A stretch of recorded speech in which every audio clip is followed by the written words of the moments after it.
ಆಯ್ತಾ ಏನಿದ್ರು ಅವತ್ತು ಏಯ್ ಒಳ್ಳೆ ಏಯ್ ಕಾಮಿಡಿ ಮಾಡ್ತು. ಕಿತ್ತದಿಯಾ ನೀನು ಅದನ್ನ? ಆ ಕಿತ್ತಿತೀಯಾ ನೀನು ಅದನ್ನ? ಆ ಕಿತ್ತಿತೀಯನಾ? ಹಿಡಿಂಬ ಬಾ ಇಲ್ಲಿ. ಹಿಡಿಂಬ. ಹ್ಮ್.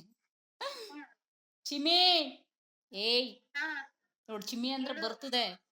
ಚಿನ್ನಿ ಅಲ್ಲ ಕಣೆ ಚಿಮ್ಮಿ. ಏ ಅಕ್- ಅಕ್ಕ ನಿಂಗೆ ಎಷ್ಟೊಂದು ಹೊಗಳ್ತಾ ಇದ್ರು ಅಕ್ಕ. ಯಾರಪ್ಪ? ಫಂಕ್ಷನ್ ಅಲ್ಲಿ ಒಂದ್ ನಿಮಿಷ ಇರಿಮಮ್ಮ ಬರ್ತೀನಿ. ಈ ಯಾರಂತ ಹೇಳ್ತಿದ್ರು ಅವಳು ಚಿಕ್ಕಮ್ಮನವಳು ಇದ್ದಾಳಲ್ಲ ಹ್ಮ್ ಅವಳು ಅದೇ ನನ್ ಚೆಂಡುವ ಪೋಣಿಸ್ತಾ ಇದೆ ನೀನು ಅದೆಲ್ಲ ಜೋಡ್ತಾ ಇತ್ತು ಅಂದ್ಬಿಟ್ಟು ಹ್ಮ್ ಪಕ್ಕದ ಮನೆಗೆ ಹೋಗಿದೆ ತಂಗಿ ಮನೆಗೆ. ಹ್ಮ್ ಅವಾಗ ತಪ್ಪಾಗಿ ಹೊರಗಡೆಯಿಂದ ಬರ್ತಾ ಇದ್ದ. ಸಾರಿ ಬಾವ ಹೊರಗಡೆ ಬರ್ತಾ ಇದ್ದ. ನೀವಮ್ಮ ಏನ್ ಹೇಳ್ತಿದ್ರು ಗೊತ್ತಾ? ಏನು ಲಕ್ಷ್ಮಿ ಚೆನ್ನಾಗ್ ಓಡಾಡ್ತಾಳೆ ನನ್ನ ಹತ್ರ ಹೇಳ್ತಿದ್ಲು. ಚೆನ್ನಾಗ್ ಓಡಾಡ್ತಿರ್ತಾಳೆ, ಹ್ಮ್ ಚೆನ್ನಾಗ್ ಕೆಲ್ಸ ಮಾಡ್ತಿರ್ತಾಳೆ.